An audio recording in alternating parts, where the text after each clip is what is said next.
Hello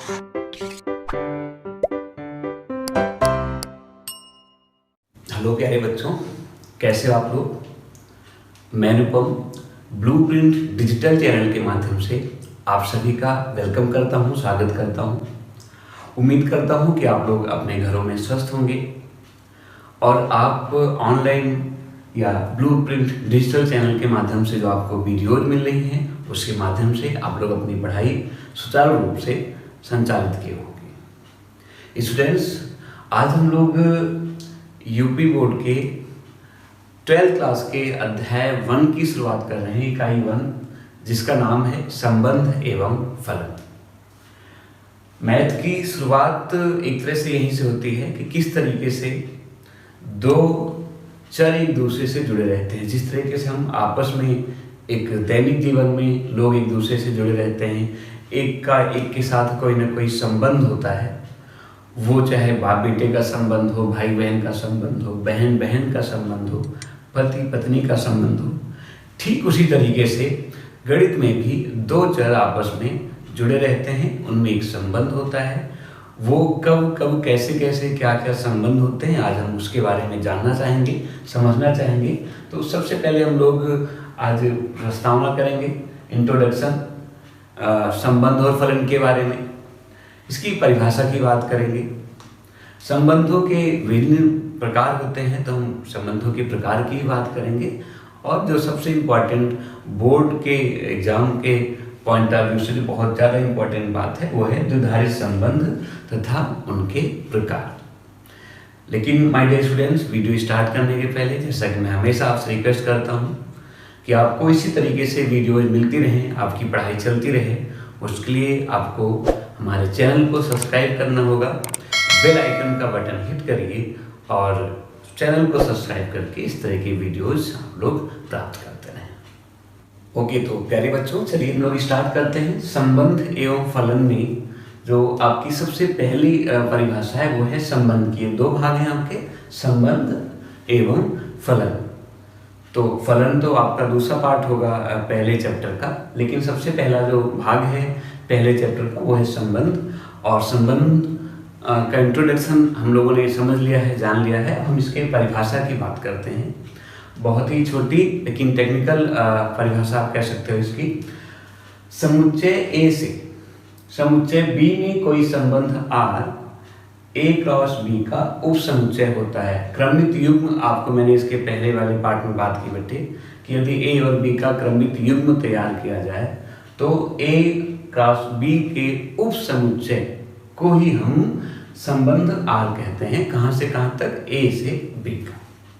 एक बार फिर सूत्र कर लेते हैं। समुच्चय ए से समुच्चय बी में कोई संबंध आर ए क्रॉस बी का उप समुच्चय कहलाता है, जिसे हम लोग आर समुच्चय है, सॉरी उप समुच्चय है किसका? ए कार्टेशियन, बी का ए क्रॉस बी का। और इसे हम लोग क्या समझ सकते हैं? इसको हम लोग जो पढ़ने का तरीका है वो क्या पढ़ेंगे बेटे? आर समुच्चय ए से बी में एक संबंध है।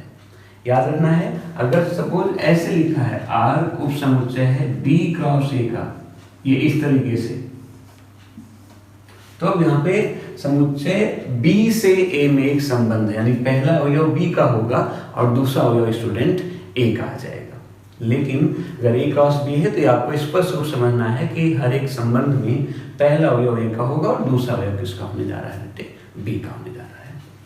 और कुछ और इम्पोर्टेंट बातें आपको समझना है। मान लीजिए आर एक संबंध है अरिक्त समुच्चय ए से अरिक्त समुच्चय बी में। अरिक्त समुच्चय आप लोग समझते हो, आपने 11th क्लास में इस बात को पढ़ा होगा। कोई भी ऐसा समुच्चय जिसमें कोई न कोई अवयव अवश्य हो, अब 1 हो, 10 हो, 50 हो, लेकिन शून्य अवयव नहीं होना चाहिए। ऐसा ना हो कि उस समुच्चय के अंदर कोई अवयव ही ना हो, क्योंकि संबंध की शुरुआत तभी हो पाएगी जब कोई अवयव हो। ठीक है, मान लीजिए एक कमरे में 10 व्यक्ति बैठे हैं और एक दूसरे कमरे में 10 व्यक्ति बैठे हैं, 5 व्यक्ति बैठे हैं, चाहे 2 ही व्यक्ति बैठे हैं, तो उनमें एक संबंध हो सकता है। लेकिन पहले कमरे में कितने भी लोग हैं, दूसरे रूम में कमरे में कोई भी वहाँ पे है ही नहीं है, कोई इंसान नहीं है, और फिर भी मैं बोल रहा हूँ कि पहले कमरे और दूसरे कमरे के इंसानों के बीच में संबंध स्थापित करिए, तो इसका कोई मतलब नहीं है जब तक कि दोनों में ही कुछ न कुछ व्यक्ति जरूर हो। तो इसी प्रकार से अतिरिक्त अरिक्त समुच्चय ए से अरिक्त समुच्चय बी में एक संबंध है आ, तो हम यदि ए और ये कॉमा बी स्मॉल ए स्मॉल बी संबंधित है आर से, तो इसे हम लोग दूसरे रूप में पढ़ते हैं ए रिलेटेड बी, यानी ए संबंधित है बी से। ये इस टाइप से आपको लिखा जाता है और इसको ये पढ़ते हैं ए बी से संबंध आर द्वारा संबंधित है। कभी यहाँ पे अगर पी हो जाए तो ए बी से संबंध पी द्वारा क्या है, संबंधित है। उनको संबंधित करने के जोड़ने का एक जो माध्यम है वो हम लोग किससे दिखाते हैं, आर से दिखाते हैं। और यदि ऐसा नहीं है, मान लीजिए ए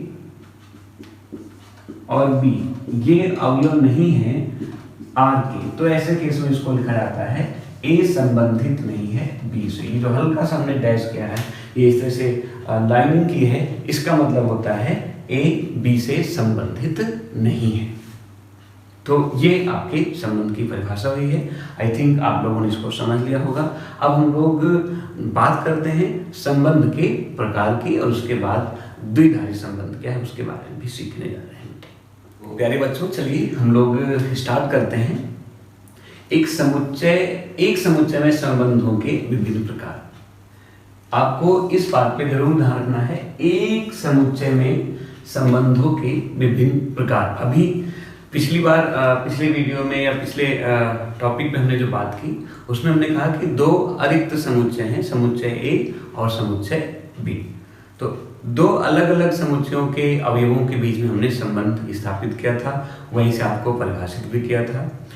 लेकिन अभी हम लोग बात करने चल रहे हैं कि यदि सिर्फ एक समुच्चय है और उन्हीं के अवयव, उसी समुच्चय के अवयव आपस में किस तरीके से संबंधित हैं, उस आधार पे दो तरीके के आपके संबंध हो सकते हैं। पहले नंबर पे है रिक्त संबंध और दूसरे नंबर पे है सार्वत्रिक संबंध, जिसे हम लोग यूनिवर्सल रिलेशन भी कहते हैं। तो मैं रिक्त संबंध की बात करूं, अगर किसी समुच्चय ए पर परिभाषित संबंध आर एक रिक्त संबंध कहलाता है यदि ए का कोई भी अवयव ए के किसी भी अवयव से संबंधित नहीं है। मीन्स कोई भी अवयव एक दूसरे से संबंधित नहीं होता है।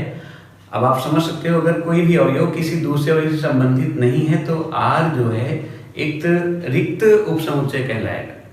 आर में एक भी अवयव आपको नहीं मिलने वाले हैं, और इस टाइप के समुच्चय को हम लोग क्या बोलेंगे स्टूडेंट, रिक्त समुच्चय। आप इसे एग्जाम्पल के थ्रू अच्छे समझ सकते हो।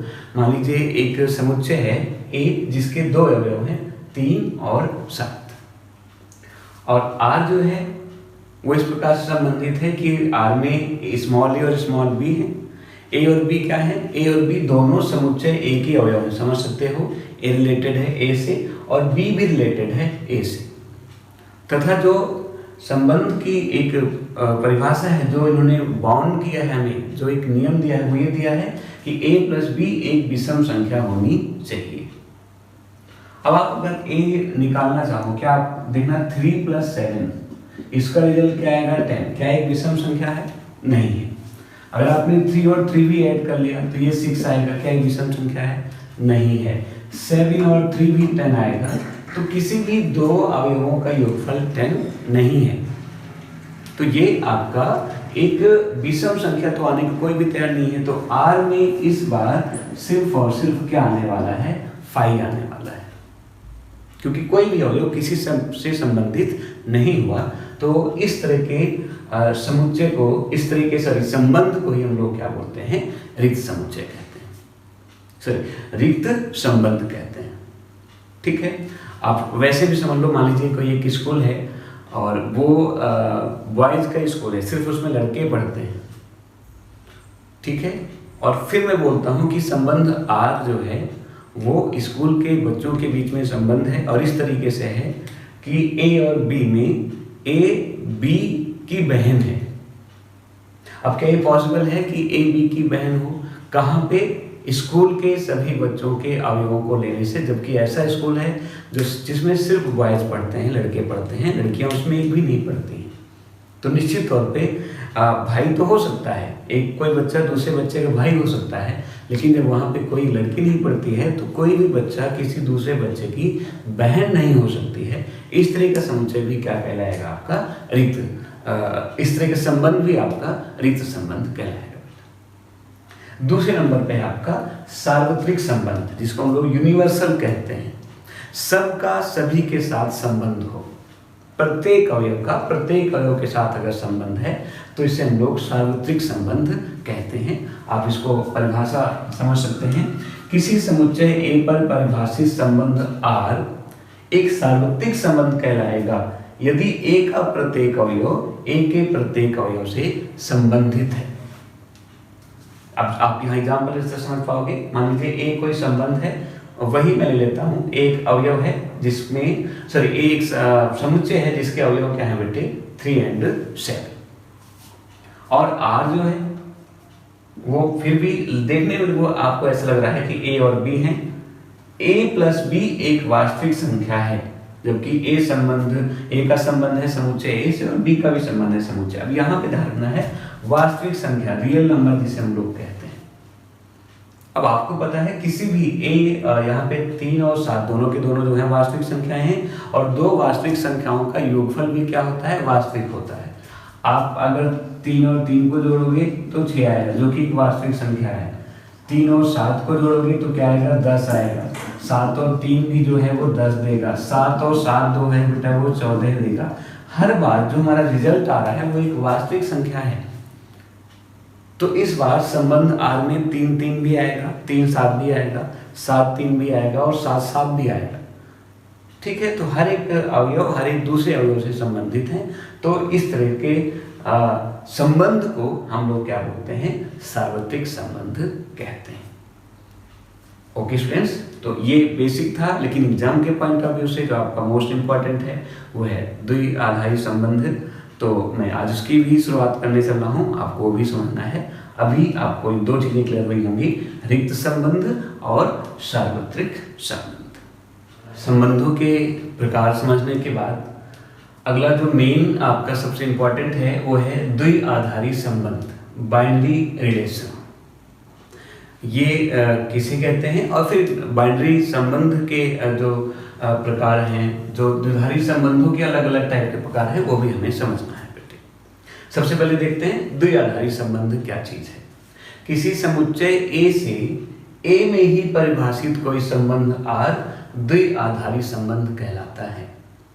मीन्स एक ही समुच्चय होगा जिसके कुछ भी जो भी अवयव होंगे, तो उसी समुच्चय के अवयवों में किस तरह से क्या रिलेशन है, किसी बिना अन्य समुच्चय के अवयवों की बात की तो एक समुच्चय के ही अवयवों में जो संबंध है उसे हम लोग द्विआधारी संबंध कहते हैं। एक बार फिर से आप देख सकते हो, किसी समुच्चय A से A में ही परिभाषित कोई संबंध R द्विआधारी संबंध कहलाता है। और द्विआधारी संबंध के प्रकार की बात करें तो ये 5 प्रकार के होते हैं, जिसमें सबसे पहले आप देख रहे हो स्वतुल्य संबंध। नाम से आपको स्पष्ट हो रहा होगा, स्वतुल्य, खुद से तुलना करना, खुद का खुद से संबंध। सममित संबंध, प्रतिसम्मित संबंध, संक्रामक संबंध और बेटे 5वें नंबर पे स्टूडेंट्स तत्समक संबंध। तो ये 5 प्रकार के संबंध है जिसे हम लोग द्विआधारी संबंध के प्रकार कहते हैं। इसमें सबसे जो 3 इंपॉर्टेंट है, स्वतुल्य संबंध, और ये आपका बेटे सममित संबंध और संक्रामक संबंध। ये 3 संबंध विशेष रूप से आप लोग को अगली वीडियो में सुनना है, समझना है। नेक्स्ट वीडियो में मैं इन्हीं का जो विस्तार है और आपके एग्जाम के पॉइंट ऑफ व्यू से बहुत ज़्यादा इंपॉर्टेंट है, मैं इसके बारे में बात करूंगा। फिर कुछ क्वेश्चंस भी आपको इंपॉर्टेंट क्वेश्चंस भी कराने वाले हैं संबंध से संबंधित। तो नेक्स्ट वीडियो आप लोग को जरूर देखना है स्टूडेंट, जिसमें हम संबंध से संबंधित प्रश्न आपको अच्छे से करा सकें। और उम्मीद करता हूं कि ये आज का जो भाग है, जो संबंध के प्रकार, इनका इंट्रोडक्शन और इनकी परिभाषा, ये सब आप लोग को अच्छे से क्लियर होगा। नेक्स्ट जो भी हमारी वीडियो आने वाली है उसमें हम लोग ये चीज़ें क्लियर कर लेंगे student. Thank you so much. बाकी ये बात आपको हमेशा मैं क्लियर करता हूँ कि और आप इसको डिटेल में समझने के लिए और ज़्यादा एग्जाम्पल पढ़ने समझने के लिए आप ये चित्रा प्रकाशन की एक्टिव गणित के नाम से बुक बनाई गई है, जिसमें आपको भिन्न भिन्न प्रकार के एग्जाम्पल, भिन्न भिन्न प्रकार के क्वेश्चंस मिलेंगे जो आपको बहुत ही ज़्यादा हेल्प करेंगे। Thank you so much students.